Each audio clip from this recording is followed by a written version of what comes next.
नमस्कार।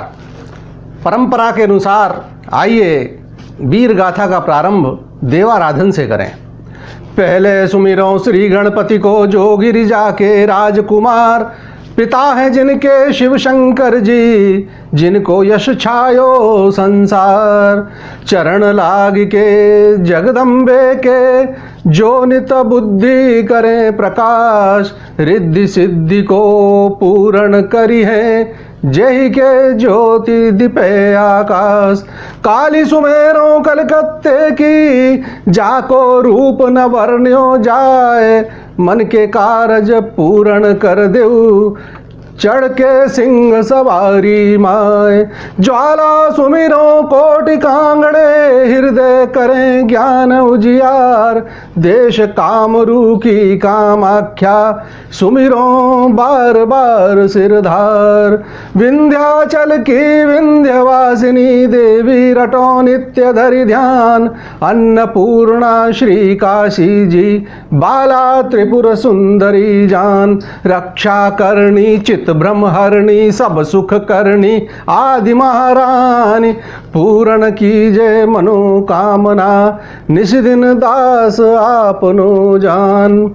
अपनी बेटी बेला का विवाह महोबा के राजकुमार ब्रह्मा के साथ हो जाने के बाद पृथ्वीराज महोबा वालों से बैर रखना नहीं चाहते थे। उल्टे वे उनकी वीरता के प्रशंसक बन चुके थे। उन्होंने स्वयं महाबली मलखान को सिरसागढ़ में रहकर दिल्ली और महोबा दोनों की रक्षा करने हेतु आग्रह किया, किंतु मामा माहिल तो अंगारों पर लौट रहा था। वीर बनाफरों की बढ़ती प्रसिद्धि उसे लगातार बेचैन कर रही थी। वह रात दिन यही सोचता रहता था कि किस प्रकार बनाफरों और चंदेलों का नाश हो। इसी उधेड़-बुन में एक दिन वह फिर से दिल्ली जा पहुंचा। महाराज पृथ्वीराज ने उसकी आवभगत की और महोबा और सिरसा का हाल चाल पूछा। माहिल को तो मौका मिल गया। बोला, महाराज महोबा वालों का क्या कहते हो? आज देव उनके पक्ष में है, अतः वे तो सारी पृथ्वी के क्षत्रियों को बनिया समझने लगे हैं। हाय मेरे उन्नत कुल परिहार वंश को भी उन लोगों ने भ्रष्ट कर दिया और मेरी बहनों की शादी जबरदस्ती उन अज्ञात कुल के बनाफरों के साथ करने को मुझे विवश होना पड़ा। लेकिन वीर चौहान नरेश, मुझे अपनी नहीं आपकी चिंता है। आपकी सीमा पर ही वह मलखान अपना किला बनाकर बैठ गया है और रात दिन अपनी ताकत बढ़ा रहा है। भगवान न करे अगर किसी दिन वह दिल्ली पर ही चढ़ दौड़ा तो क्या होगा? अगर उसकी ताकत ज़्यादा हुई तो क्या आपको खतरा नहीं है? पृथ्वीराज ने भी कहा, कह तो तुम सही रहे हो। पड़ोस में किसी ताकतवर का होना राजनीति के हिसाब से ठीक नहीं है, लेकिन क्या किया जा सकता है? जब दुश्मनी करने आएगा तब देखेंगे। माहिल बोला, महाराज आपके मुंह से ऐसी बातें शोभा नहीं देती। आप भारत के सम्राट हो, राजाओं के राजा हो, सरताज हो। आप उन्हें एक पल में कमज़ोर कर सकते हैं। मेरे पास एक अचूक उपाय है। पृथ्वीराज के पूछने पर माहिल ने कहा कि आल्हा ऊदल आदि बनाफरों की असली ताकत उनके घोड़े हैं। अब चूंकि आप राजा परमाल के समधी हो, सो आप किसी बहाने से बनाफरों के घोड़े अपने पास मंगा लो और फिर महोबा पर धावा बोलकर उन्हें आसानी से जीत लो। पृथ्वीराज को बात जम गई और उन्होंने चिट्ठी लिखकर माहिल को ही थमा दी कि तुम ही इसे परमाल राजा को पहुंचाकर घोड़े दिलवाने की कोशिश करो। चिट्ठी लेकर माहिल महोबा पहुंचे और परमाल राजा को दी। राजा ने पढ़कर आल्हा को बुलाया और कहा, राजा बोले तब आल्हा ते पाती आई पिथौरा क्यार। उड़न बछेरा बड़ी राशि के, सो मंगवाए पिथौरा राय। काम कछून को अटको है, सो तुम जल्दी देऊ पठाए।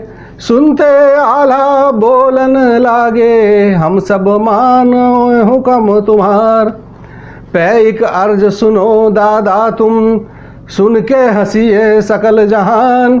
जिन घोड़न पर चढ़े चंदेले, तिन पर चढ़े शूर चौहान। यह सुनकर राजा परमाल ने आला उदल से कहा नहीं पठे हो जो घोड़न को, भैये यहाँ बखेड़ा आए। तुम ना जिति हो पृथ्वीराज ते, ताते घोड़ा देव पठाए। इतनी सुनते उदल तड़पे, नैनन गई लालरी छाए। करे बखेड़ा जो हमरे संग, ताको ले शीश कटवाए। ब्याह कियो जब ब्रह्मानंद को, तब कहते वीर चौहान। गर्व न राखा केहू राजा का, हमको जानत सकल जहान। पहले घोड़ा वे मांगत हैं, पीछे ले हैं फौज सजाए। घोड़ा भैया जब हम पहना, तब हम करिए कौन उपाय। इतना सुन के गुस्सा हुई गे, बोले तुरंत रजा परमाल। कही हमारी तुम मानो ना, खाली करो हमारो गांव। ओहो, राजा परमाल ने यह क्या कह दिया? जैसे ही ये कहा कि गांव खाली करो, सुबह सुनते ही आला उदल महल से निकल पड़े। विचार किया अब कहाँ जाया जाए, तो कन्नौज नरेश जयचंद ध्यान में आए। तुरंत ढेबा पंडित को बुलवाया सगुन विचार के लिए। उसने तुरंत रवानगी की सलाह दी और खुद भी साथ रहने को कहा। माँ देवल ने रोकने की कोशिश की, लेकिन यह सुनकर कि पृथ्वीराज ने आल्हा का घोड़ा ओड़न बछेरा, घोड़ी कबूतरी और युद्ध भूमि में कहर बरपाने वाला हाथी पचशाबद मंगवाया है, वे भी गुस्से में आ गईं और साथ चलने को तैयार हो गईं। अब सारा परिवार चल दिया महोबा छोड़कर। हाथी पचसावद सजवायो, तापर आला भय सवार। घोड़ा बेंदुला तैयार करायो, उदल बैठे दे हुंकार। घोड़ा कर लिया पर इंदल, देवा मनुरथा सवार। घोड़ा पपीहा ओ हंसा, मनी लीने साथ बना फर राय। इनके जाने का समाचार सुनकर सिरसागढ़ से कबूतरी घोड़ी पर सवार होकर मलखान आए और आग्रह किया कि कहीं और जाने की क्या ज़रूरत है, सिरसा तो तुम्हारा अपना है, वहीं चलो। लेकिन बहादुरों ने कहा, सिरसा भी तो आखिर है तो महोबा राज्य की ही रियासत, हम वहाँ भी कैसे रह सकते हैं। जयचंद के यहाँ पहुँचे तो उसने स्वाभाविक ही इन वीरों को हाथों हाथ लिया और पूरे सम्मान पूर्वक ये लोग कन्नौज में रहने लगे। सुखते विपदा है भली, जो थोड़े दिन होए। इष्ट मित्र अरु बंधुगण, जानी परे सब कोय। कन्नौज में ही रहते समय कन्नौज के राजकुमार लाखन से इन लोगों की मित्रता बढ़ गई। उसका विवाह भी मलखान और ब्रह्मानंद के सहयोग से बूंदी की राजकुमारी कुसुमा से हुआ, उसी तरह जैसे सबके हुए। भीषण मारकाट के बाद उस दौरान जयचंद के अधीन रहे कई राजाओं ने बरसों से कर नहीं दिया था। उनसे कर वसूलने की जिम्मेदारी उदल ने ली और लाखन के साथ सेना लेकर चले। आइए बिरियागढ़ की लड़ाई का वर्णन सुनिए, जहां दो भाई हरि सिंह और बीर सिंह का शासन था। गुस्सा हुई के हरि सिंह ठाकुर, युद्ध को हुक्म दियो करवाए। अरर गोला छूटने लागे, हाहाकारी शब्द सुनाए। गोला लागे जिन छत्रिन के, सो गिर परे चकत्ता खाए। चार घड़ी बर गोला बरसे, तो पे लाल वरन भई जाए। छत्रिन छाड़ दई तो पे तब, हाथन थाम ले हथियार। हल्ला हुई गौ दो लश्कर में, खटखट चलन लगी तलवार। मूर्छन मूर्छन नचे बेंदुला, बेंदुला माने उदल की घोड़ी।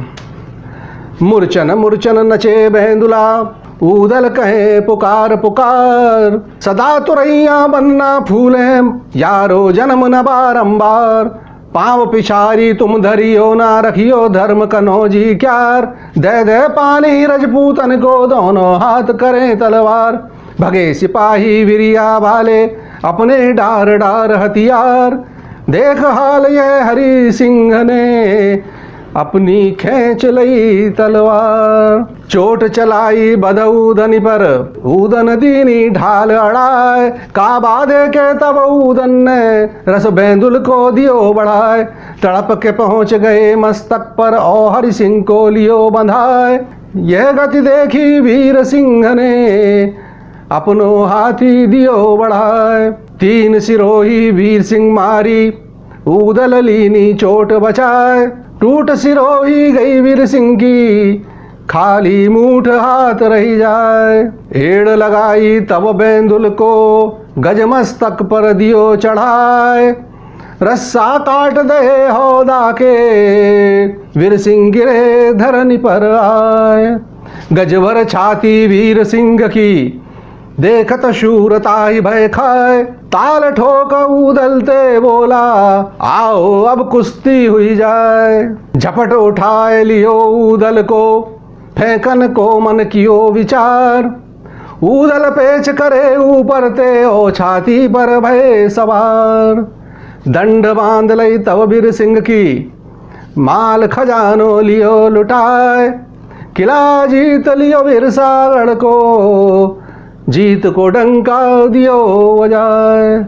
तो इस प्रकार एक के बाद एक बिरियागढ़, ऊदलपट्टी, कामरूप, बंगाल के राजा गोरख, कटका, जिंसी, गोरखपुर, पटना आदि के राजाओं को हराकर सबके खजाने लूटे और वापस कन्नौज आए। राजा प्रजा सभी ने हार्दिक स्वागत किया। जयचंद के लिए तो वरदान साबित हुए थे अलाउदल। आप सोच रहे होंगे कि क्या मामा माहिल इन सबसे बेखबर रहे होंगे? जी नहीं, उन महाशय ने जयचंद को भी भड़काने की कोशिश की, किंतु दाल नहीं गली। सो फिर दिल्ली जा धमके। दिल्ली पहुंचकर क्या किया, यह फिर कभी देखते रहिए आपका अपना क्रांति दूत। नमस्कार।